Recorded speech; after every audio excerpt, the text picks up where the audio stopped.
کیونکہ یہ کسی کی ڈیمانڈ نہیں ہے، لیکن یہ آئینی دائرے اختیار ہے جس میں اسٹیبلشمنٹ کو یا فوج کو سیاست نہیں کرنی چاہیے۔ تو اگر یہ فیز آ گیا ہے پاکستان سے، اس سے بڑی تبدیلی نہیں آ سکتی، اور اس کے بعد جو پاکستان اگر سیاستدانوں پہ چھوڑی جائے اور ان کی ٹانگیں نہیں کھینچی جائیں، ان کو پشت دیوار سے نہیں لگایا جائے، منتخب وزرائے اعظم کو مدت پوری کرنے دی جائے، ان کو جلا وطن نہیں کیا جائے، ان کو پھانسیاں نہیں دی جائیں، ان کو دیوار سے نہیں لگا جائے، ان کو جیلوں میں نہیں ڈالا جائے، اور قانون کی حکمرانی کے لیے ایک میکینزم ہو، عدالتوں کو مکمل طور پہ آزاد ہونا چاہیے، میڈیا کو مکمل طور پہ آزاد ہونا چاہیے، تو یہ سچویشن پاکستان کے لیے آئیڈیل ہے۔ اور یہ خواب گزشتہ 72 سالوں سے ہم ہر دوسرے تیسرے سال دیکھتے ہیں کہ پاکستان ایسا ہو تاکہ ترقی کر سکے، اور پاکستان کی ترقی کی شرح یہی ہے کہ اسٹیبلشمنٹ کی راہیں جدا ہوں سیاست سے، سیاست بالکل سیاستدانوں کا کام ہو، اور عوام ہی ان کا احتساب کریں، یہ بالکل ان کا احتساب ہونا چاہیے۔ اور یہ اگر جمہوریت کا تسلسل رہتا 72 سالوں میں تو اس طرح کا یقینی نظام ہوتا۔ بہرحال آج کے وقت میں ہم جہاں بیٹھے ہیں تو کچھ اشارے بالکل اس طرح مل چکے ہیں کہ اسٹیبلشمنٹ سیاست سے علیحدہ ہو گئی، اور خاص طور پہ جس شخص کو وہ لے کے آئے تھے حکومت میں، عمران خان کو، اس سے انہوں نے ہاتھ اٹھا لیا ہے۔ اگر اس کی کئی مثالیں ہیں، اس کی سب سے پہلی مثال یہ ہے کہ پی ڈی ایم کا وجود میں آنا اور سیاسی ایک تحرک یا سیاسی ہلچل پیدا ہونا ملک میں، کیونکہ 2.25 سال یا 2 سال سے تقریباً تحریک انصاف کا سایہ بن کے رہنے والی اسٹیبلشمنٹ کسی پارٹی کو یہ اجازت نہیں دے رہی تھی کہ وہ عمران خان کے خلاف راستوں پہ نکلیں، کوئی جلسہ کریں، مظاہرہ کریں، لیکن پی ڈی ایم نے اپنی سیاسی قوت دکھائی، اکٹھے ہوئے، اتحاد پیدا کیا، اور پھر ایک تحرک کا ماحول ہوا، اور خاموش سمندر میں انہوں نے پہلا پتھر پھینکا، جس کے بعد ایک تحریک چلی، اس میں میاں نواز شریف، مولانا فضل الرحمان، آصف علی زرداری، اسفندیار ولی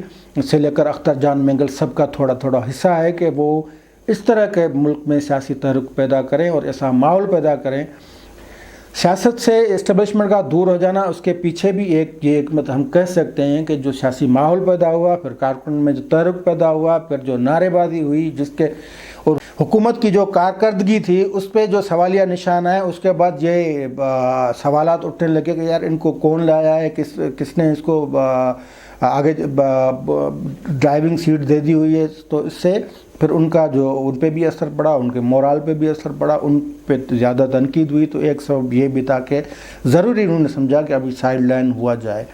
لیکن اصل مزہ یہ ہے کہ سائیڈ لائن یہ تاحیات مستقل ہوں، تاکہ پاکستان میں سیاست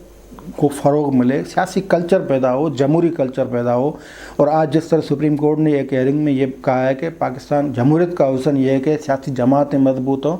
سیاسی جماعتیں مضبوط ہوں گی کارکردگی کی بنیادوں پہ، عوامی فلاحی، عوامی ترقیاتی منصوبوں اور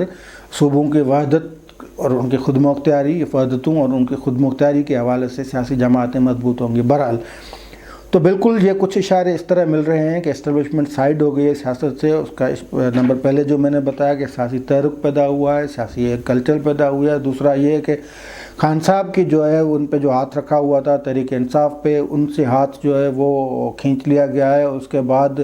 تیسرا یہ ہے کہ الیکشن کمیشن خود مختار ہو گیا، ورنہ کسی کی مجال تھی کہ الیکشن کمیشن ڈسکا والی الیکشن میں ایسے نوٹس نہ تھا اور نتائج جو ہے وہ ویسے کھینچ لیتا، مطلب نتائج ایسے روک لیتا۔ اس کے بعد خود جب سیاستدان اپنے زبان سے یہ کہیں کہ اسٹیبلشمنٹ نیوٹرل ہو گئی ہے تو کچھ ان پہ بھی اعتبار کرنا چاہیے، اور یہ بات مولانا فضل الرحمان کی موجودگی میں ہوئی ہے۔ اور اس کا ہمیں ایک اشارہ اور بھی ملتا ہے کہ سسٹم میں رہ کر سسٹم کے ساتھ جو سیاستدان کر رہے ہیں، یا ضمنی انتخابات میں حصہ لینا، سینٹ انتخابات میں حصہ لینا، پھر آگے جو عدم اعتماد تحریک یا لانگ مارچ، یہ ساری سیاسی جدوجہد ہے، تو بالکل ایسے اشارے مل رہے ہیں جس سے یہ بات ہم سمجھ سکتے ہیں کہ یوسف رضا گیلانی آج جو کچھ کہہ رہے ہیں